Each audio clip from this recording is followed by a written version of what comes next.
today. I'm going to be talking about Project Server 2013 and Project Online. It's been released recently, so I wanted to get everyone up to speed on some of the new features that's available.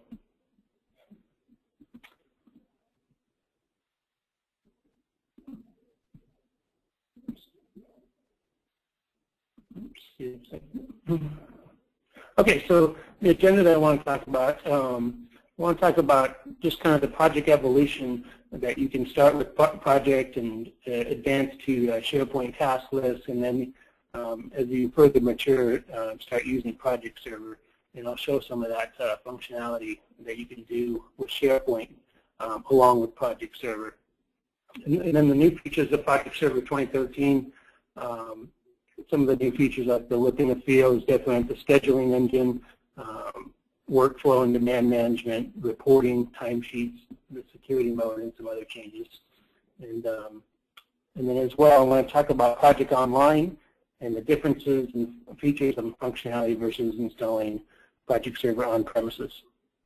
And then at the end, we're going to reserve some time for question and answer. So if you do have a question, go ahead and type it in the chat window, and then at the end of the presentation, I will address those questions. All right. So just basically the objectives I want is just to educate everyone on what's new and what's changed in Project Server 2013, and expose the audience to what you can do with task management in SharePoint and how you can evolve that into Project Server, and as well as talk about Project Online versus on-premises. A little bit about myself. I'm the Director of Technical Services at Sensei Project Solutions. I've been involved with Project Server platform since 2001. I focus mainly on technical services aspects with Project Server, and been doing a lot of different deployments and migrations, integrations, and reporting as well. So, and a little bit about our company.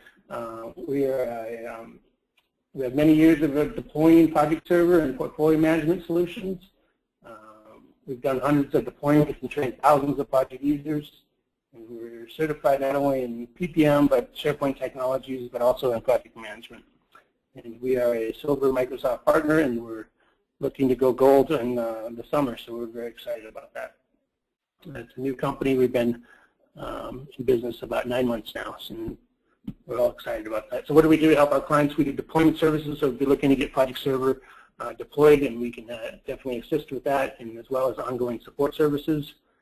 We're doing role-based and class-based training, or coaching and mentoring, so we're going to be doing some open enrollment training soon, so look out for that in the near future. And as well as we have solutions. We have a jumpstart solution if you're looking to get Project Server up and running very quickly, with some pre-configured elements into it. So we have that, and we have report packs as well that you can use in your environment. Both of those are available on our website that you can take a look at.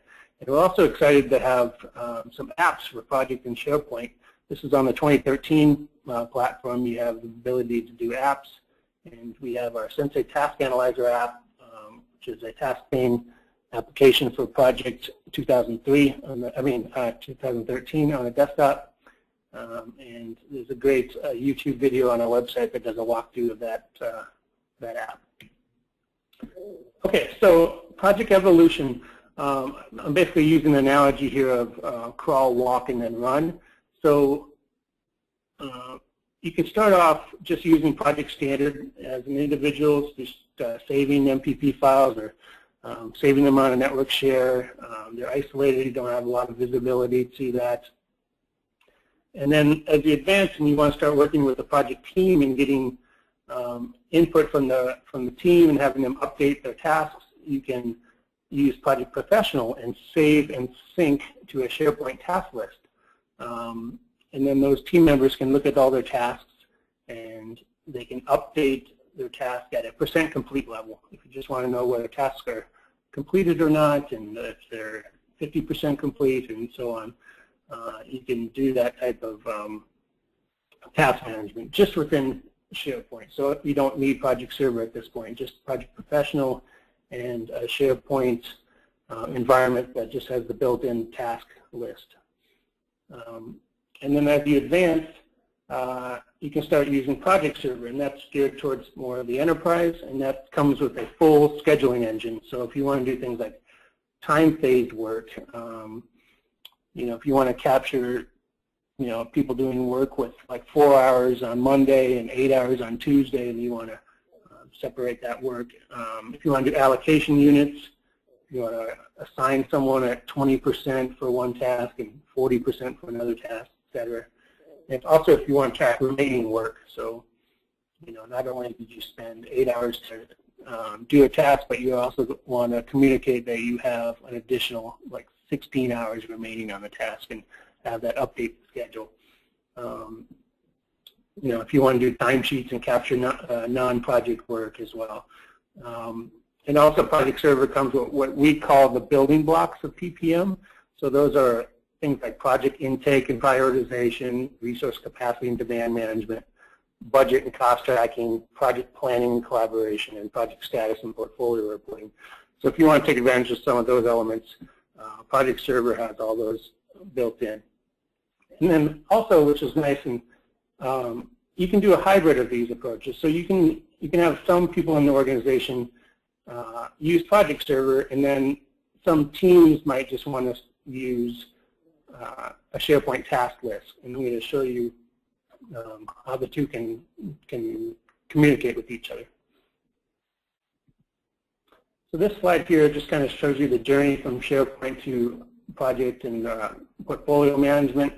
You have level of complexity on the bottom there, and individual teams and enterprises on the vertical axis there.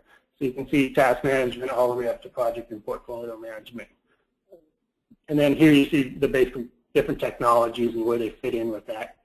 So you start off with task management in SharePoint, start doing some project collaboration in SharePoint, and then doing scheduling in Project Pro, and then evolving into Project Server. Okay, so I'm not going to spend a lot of time talking about the desktop. We've done a previous webinar on this, but basically just to kind of complete the whole suite of products, there's some new features in Project Professional in 2013, mainly the reports, the apps, and some of the link integration that you have, and then also the bottom bullet point there is a save and sync to SharePoint, and that's kind of what I wanted to show. And let me break out and show that right now.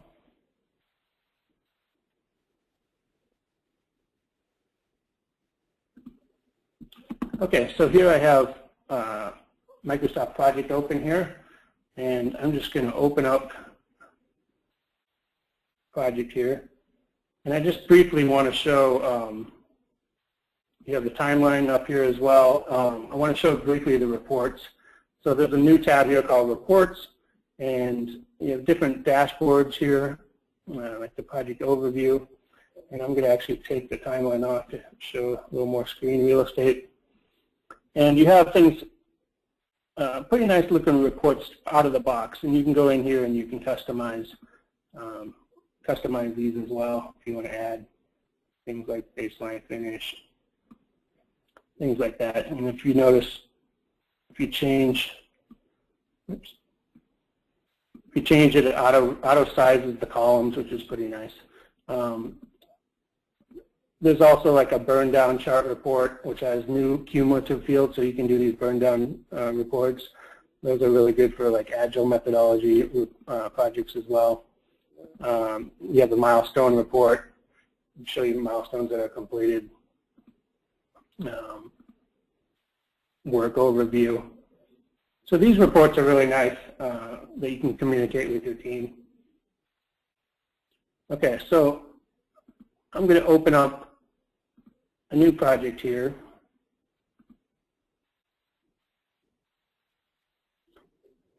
And also you'll notice that you have link integration here, so you can see some of the team and you can start up a chat with them.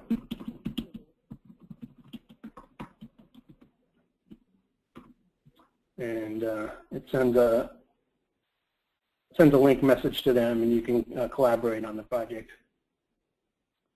Okay, so this one here, I want to basically just go in and save this project to a SharePoint task list. So I'm going to do share, and then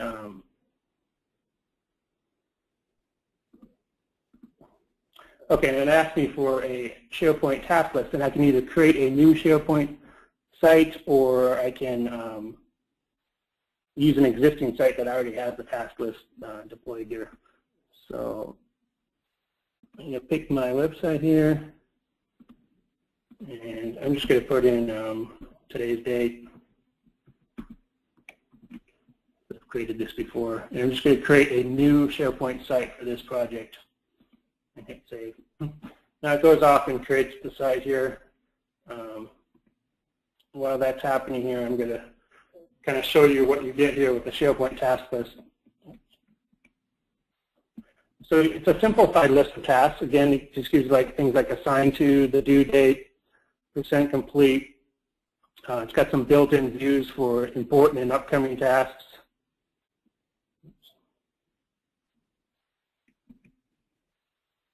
Bear with me for a second. There we go.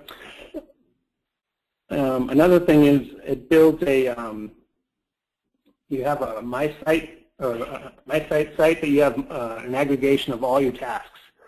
So these tasks can come from SharePoint sites, from Project Server. If you have Exchange integration, you can even use tasks from that. And it also includes a personal timeline. And you'll see that these task lists are, look really nice on mobile devices as well, and you can update your tasks on mobile devices. So the site that I created just came up here in the window. So here's the site. You'll notice it has timeline built in here. It shows me late and upcoming tasks. And then if I go to the task list, you'll get a listing of all the tasks here that came from the project professional here. And I can go in and I can check them just as complete. I can go in here and say edit the item, and you can do things like percent complete, change the dates, and so on. So I'm just going to mark these 3 tasks as complete, and then I'm going to go back into project, and this is the project here, and I'm just going to say save and sync your project. The team members went to just to the SharePoint site, updated their project, and I'm just, as the project manager, to come in and save the project. And it goes out and reads, and now you'll notice that these tasks that were marked complete are completed in the project. So this is an easy way that you can collaborate with your team and update projects just using Project Professional and a SharePoint task list.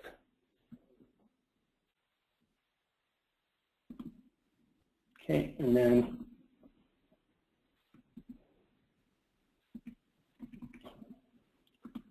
okay, so Project Server 2013, some of the new features in that, the look and feel, the scheduling, and PWA, you can do a lot more within the web.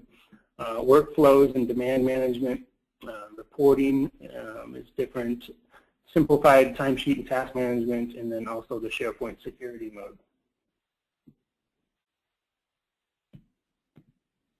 So the look and feel, you'll notice that you'll get a new getting started experience. You'll see the carousel there on the home page, and there are live tiles as well. So if you get a new task assigned to you, you'll notice that the task tile will show a new task being assigned to you.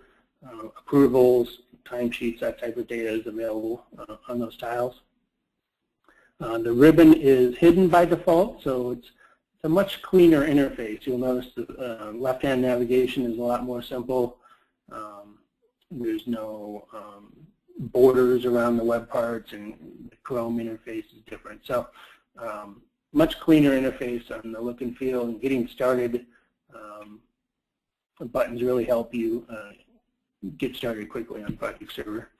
So scheduling, what's nice is in the web, scheduling engine is the same. So in 2010, you'd have to hit the calculate button every time you wanted to kind of refresh the project and have anything change within the schedule. So now it does that dynamically. There's no need to manually calculate the project. And since it's using the same scheduling engine, some of the features are available now in the web. One of the main ones is baselining. So a lot of times before, project managers would have to use Project Pro because they needed to baseline their schedule. So now you can baseline that within the web. You can do other things like cost and material resources in the web. You can do task deadlines. You'll notice that formulas get auto-updated now.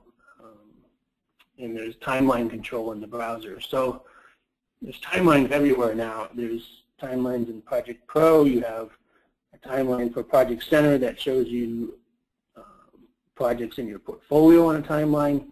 You still have the timeline in Project Pro, and then you also have them on the SharePoint sites, as well as just a SharePoint task list has timelines as well. So you'll see those scattered throughout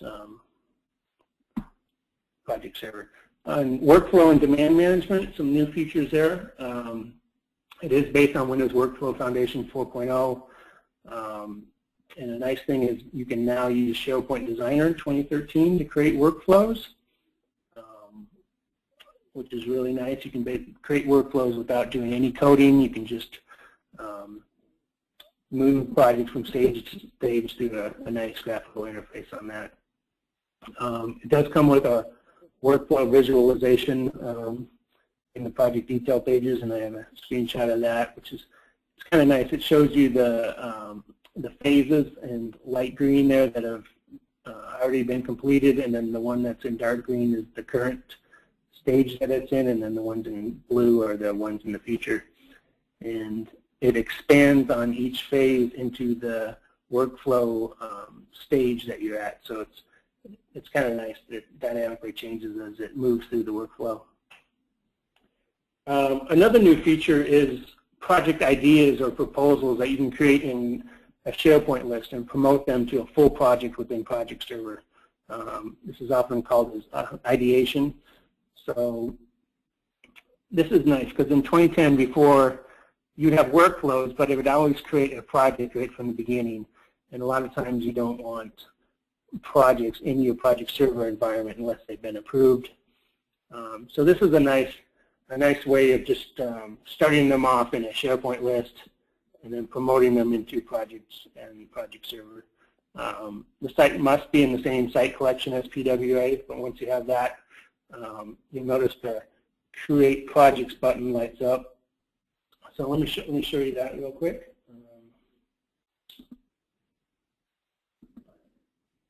Okay, so here I have just a regular SharePoint site, the community site using the built-in template, and I have project ideas. I created this just in a custom list.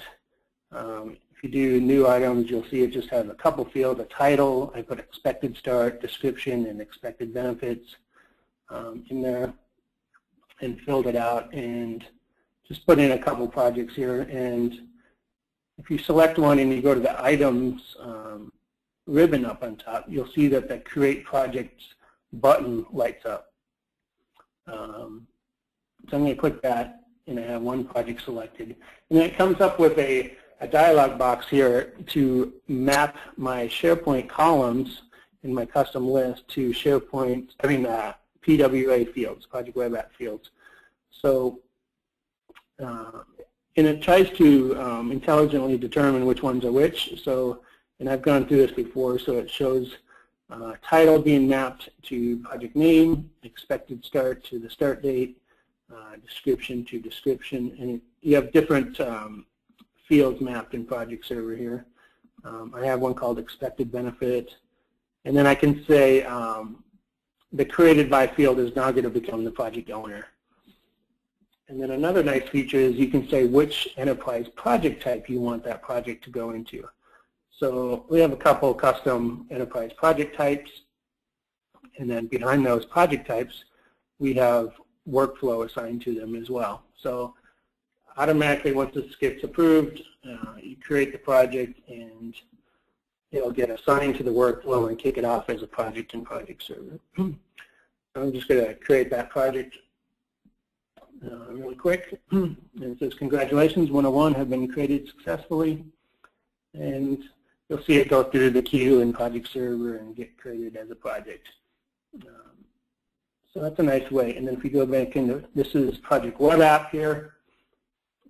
You'll notice these buttons are moving as I hover over them. You can get started quickly. Some new features in the project server. Project Center. You'll see the timeline is up here. You can add projects to the timeline, so you have a portfolio level timeline, which is nice. You'll notice the ribbon is hidden by default. If you want the ribbon to come back, you just click on it up on top and you have the ribbon. You can change views, add projects to the timeline. Let's do that real quick. If I want to add this to the timeline, I just add that project, and there it is. You can change the coloring and so on. You also have this button up and it says focus on content, and that puts it into like a full screen mode where you get rid of the left-hand navigation. It's really nice when you're doing like timesheets and you need more real estate. So let's go into to my projects and proposals. And there you see I have my project that I created, recycling program, in the web. And another thing that you can do is you have a button up here that says Add SharePoint Sites. So what you can do is if you're using Project Server and some of your teams are just syncing their projects to a SharePoint list, but you want visibility of them in Project Center. So you can add SharePoint sites to Project Center and to the timeline if you want as well. So there's the one that I created. It's a task list. I can add that to it.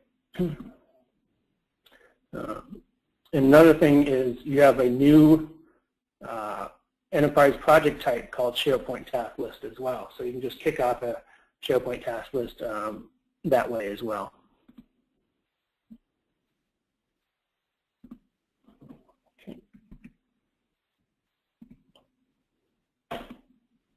Reporting has got some new features as well.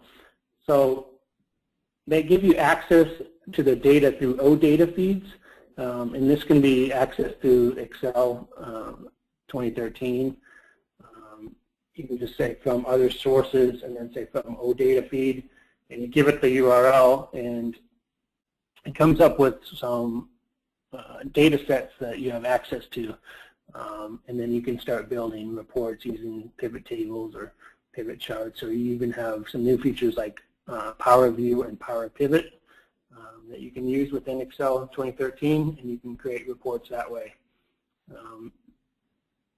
And this comes in especially useful when you're using Project Online, and I'll talk about that on some of the upcoming slides. So you can see you can also do relationships between these data sets. You can create relationships and then select certain items there. And if we have enough time, I'm going to do some demo on reporting.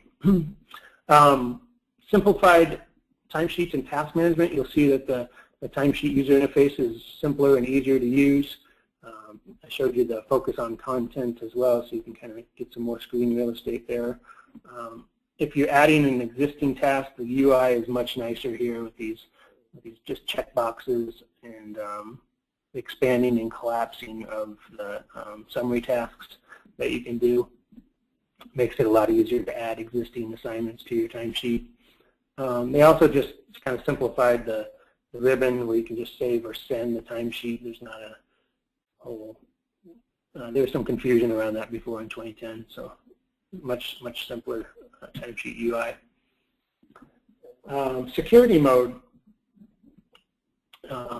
By default, there's a new permissions mode just called SharePoint permissions, and you can use this if you want to use the default permission sets for the default group. So your administrators, project managers, team members, executives, and so on, the out-of-the-box groups. If you want to use the out-of-the-box permissions, and you're fine with that, you can enable SharePoint permissions, and all you do then is you share the site, and then you choose the group, and it's any of the groups that say for Project Web App in it. So you'll have executives for Project Web App, team members for Project Web App, and so on. So it's a much simpler way to get people up and running using Project Server. If you're fine with the out-of-the-box permissions, you can use that method. Now, if you want to revert back to using Project Server permissions, you can do that, and then you can start doing customized categories, and you can start using the RBS if you wanted to use that. And I put in a table here that shows you which features you get from each one. Like if you want to use delegates, that's only accessible if you use Project Server permission mode, and so on. And you can turn that on and off with PowerShell if it's on premises, or in Project Online it's available through Central Admin that you can turn that on or off. Some of the other features, Project Server now has a single database. So before in 2010 you had 4 different databases. You had an archive, a draft, a published, and a reporting database. So now they're all consolidated into one database. So all the tables have prefixes now. So that's how you access them. So your existing reports from the reporting database should still work, since and then any of the publish or draft or archive will have a prefix in front of the tables. Exchange integration, if you install that, you can also link your resource calendar to your out-of-office assistant within Exchange. So then that takes away from your resource calendar and your availability. There's no backwards compatibility anymore, so if you are looking to go to Project Server 2013, all the clients that are running Project Pro will also need to be on 2013 to connect. I mentioned the apps briefly. There's also apps that are available for SharePoint, and then you can expose Project Server data as well in those apps. So that's a nice feature. And you can also have a SharePoint corporate store as well. So if you want to just give apps that your organization has approved, you can do that rather than them going to the Microsoft Office store and installing them that way. So you can lock down who has access to the apps and which apps are available to your organization.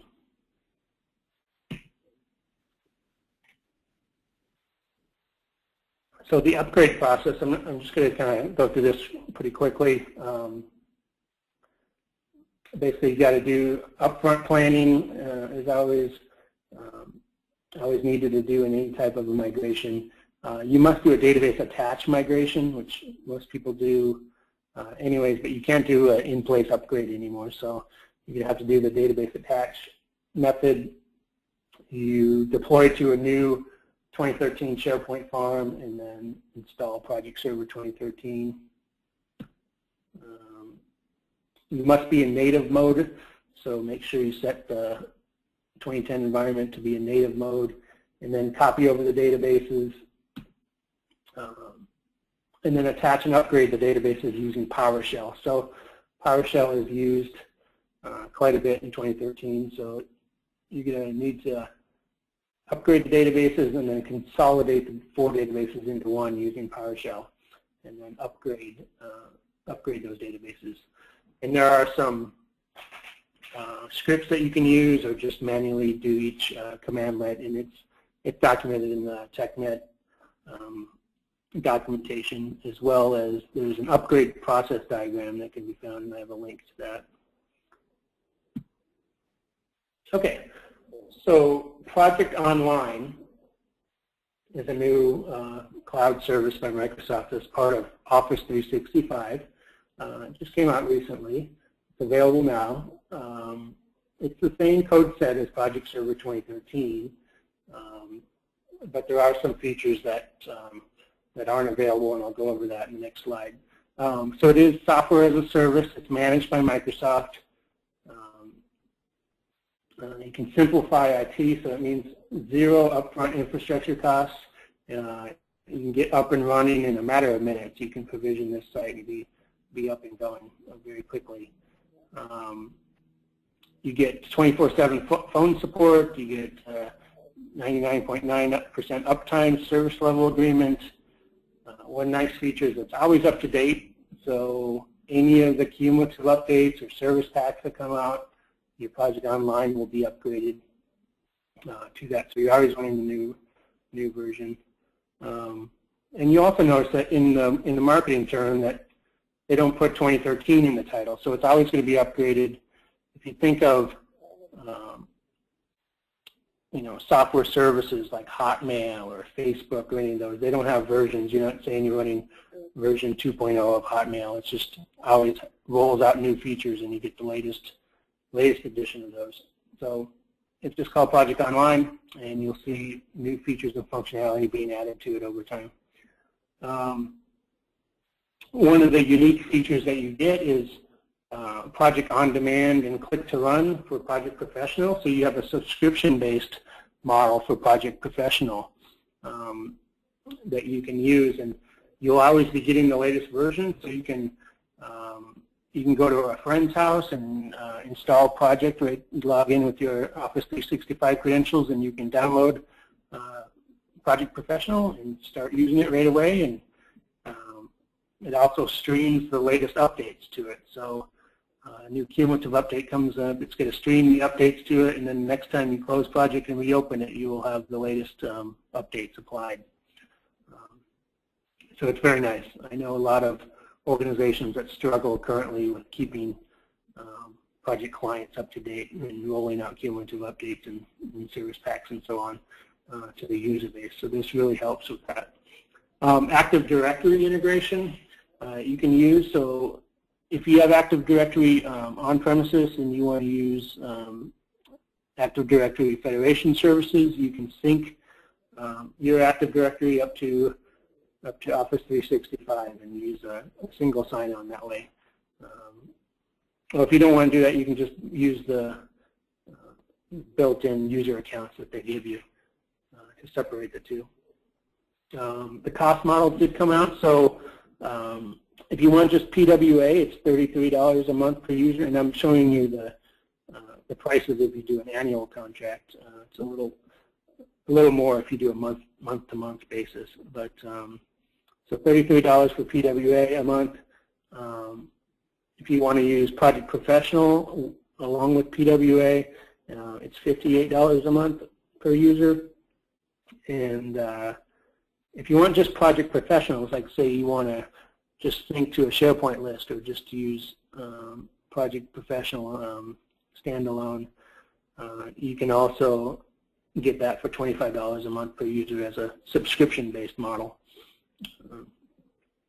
So it's available now. You can go out and try it and look at all the features. There's a lot of good information on the web on this. A lot of it comes down to the managing of the servers. There's a Microsoft slide here where it shows the level of control on the horizontal axis and the cost on the vertical axis. So you'll notice that Project Server on premises, you get a lot of control over what you can do with it. And then as you go up the continuum, you have infrastructure as a service. So that would be things like Windows Azure, where you can install a virtual machine and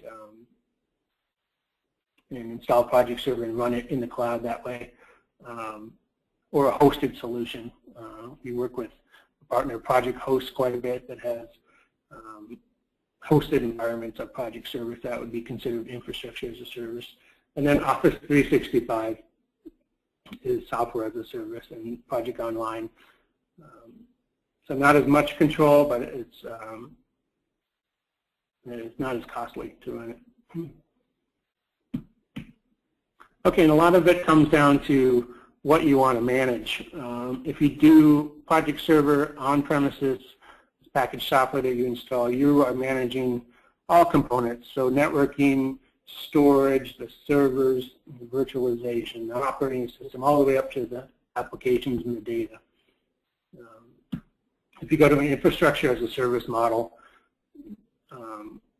you start off with the operating system. You still got to manage, if you have a virtual machine, you got to do Windows updates. You got to make sure there's no memory leaks. You got to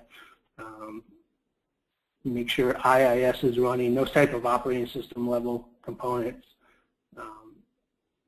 The data and the applications as well. And then as you move to software as a service with Project Online, then you only start managing the applications and the data. And then everything else is handled by Microsoft in their data centers. So they control operating systems and make sure it's high availability, you have redundancy, network performance as well, and everything like that. So, and partners like ourselves can work with any of these models that you choose, and we can help implement Project Server on any of those platforms. Okay, and a lot of questions I get is, if I go to Project Online, what am I missing out on? Is a common question that we get. So some of the unique features and functionality that you only get with Project Online is the click-to-run subscription that I talked about. You get Project Professional up to 5 PCs per user, so you can have it on many devices, and it streams the latest updates, so Project on Demand, so you always get constant updating. Now, some of the missing features that you might have in your project on premises right now, SQL Server reporting services is not available currently as part of the Project Online offering. Performance Point to do dashboards. There's no OLAP cubes that get built. And a lot of this can be, you can get access to the data using the OData models. So you'll have to see whether you can still get access to the data, or if you have a large investment in some of these other technologies, and you'll have to move over to a different method of accessing the data, especially if you go online. Email alerts and reminders, administrative backup and restore, and server-side event handlers, some of the things that you can't control when you're in Project Online. So the main missing functionality, like I said, you can't do access to the databases, so you can't do SQL queries to the database. You're going to have to use the OData model to get access to your data. Another thing is the ability to do a full migration or a cloning process with native tools. There are some third-party providers. Fluent Pro has a cloud migrator to assist with migration to Project Online. A lot of companies we have multiple environments, and they want to, every 6 months or so, they want to do a cloning process from production down into a test or dev environment. So you won't be able to do that type of control over that migration using the built-in tools. The ability to monitor and take corrective action of your servers. So if you notice the queue has got backed up jobs and you want to change that, you're going to have to call into the Microsoft support for having to do those type of things. You can't change any of the queue settings, although they should be optimized already for the Project Online environment. So I don't see that as a big needed feature for Project Online. And then the ability to change any of the project site provisioning settings. So all the project sites get created in the PWA site collection. So you don't have control to change any of that. So, and then this is kind of reversed on the project on premises or hosted. Basically, the unique features. Basically, this is just reversed from what I was showing before. So let me go and show some of the reporting. I talked about that briefly. Have a little time here.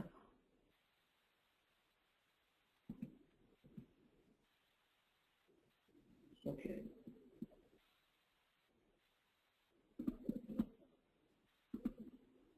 I'm just going to bring up Excel, and I have a blank workbook here. And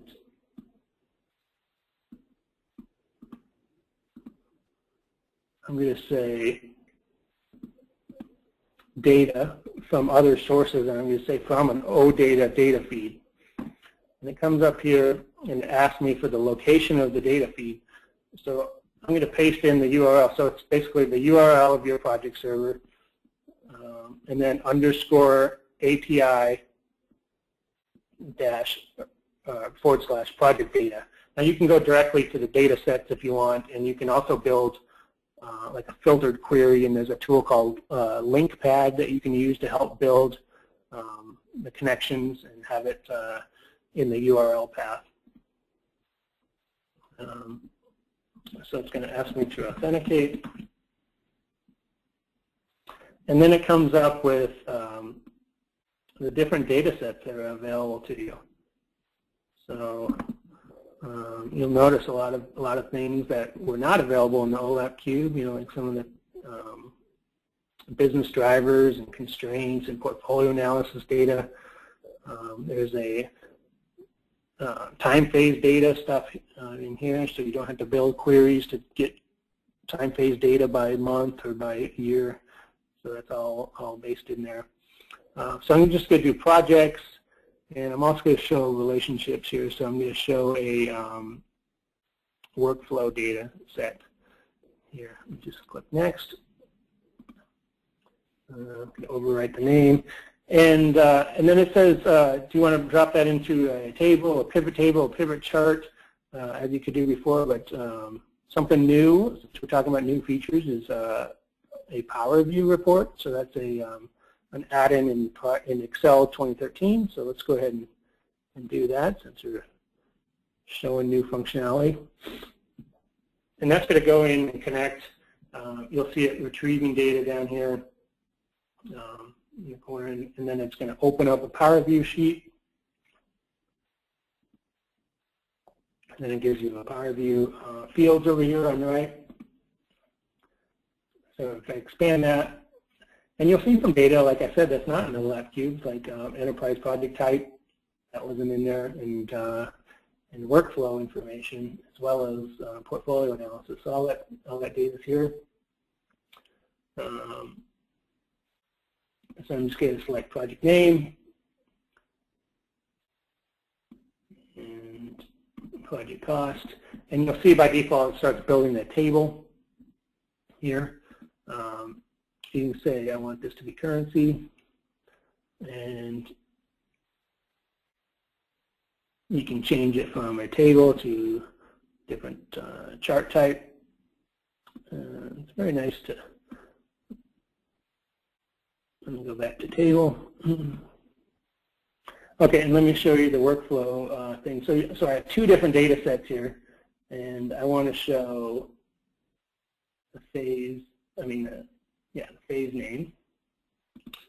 So I check that, and it says relationships may be needed. So I wanted to show that you can create a relationship between these different data sets. So I'm going to click Create, and then for the foreign table here, I want to do the workflow stage data set and just select the project ID. And then the related table for the primary one would be projects and project ID. And then if I click OK, now you see that the phase name is in there. Now, if you know the data set, you have to know that the phase name can't be 0 or 4, so I can do that to show you the current phase that it's in.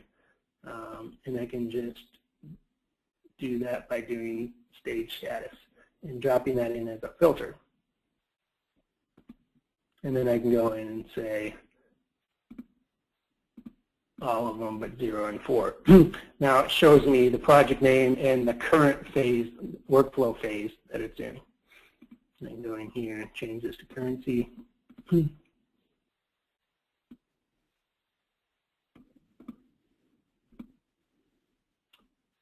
And you can do filters.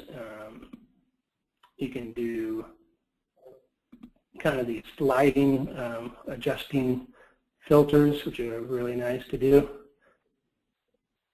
You can choose which projects you want, etc.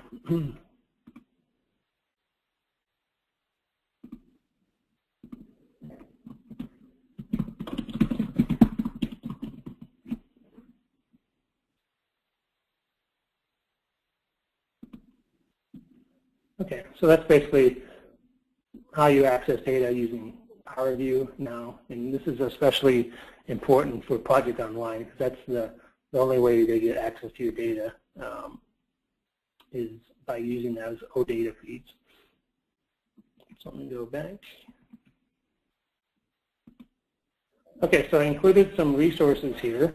Have some good links here and some information that will help you get started quickly with Project Server 2013.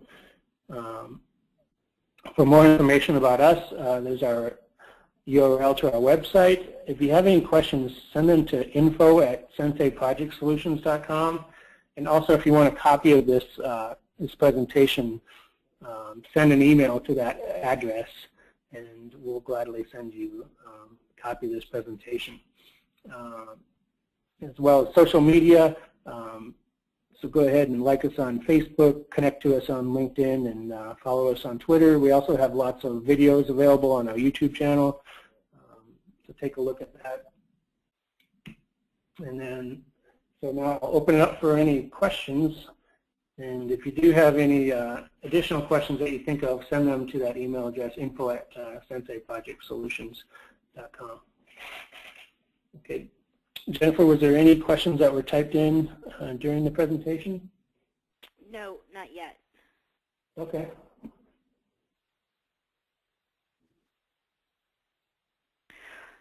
So I guess actually if we're not receiving any questions, it's about 13 to the hour, so we'll give everyone back 13 minutes of their day. And want to thank you for taking the time to spend with us today. Hope you got some value out of the presentation. Thanks so much, Chad. Thank you.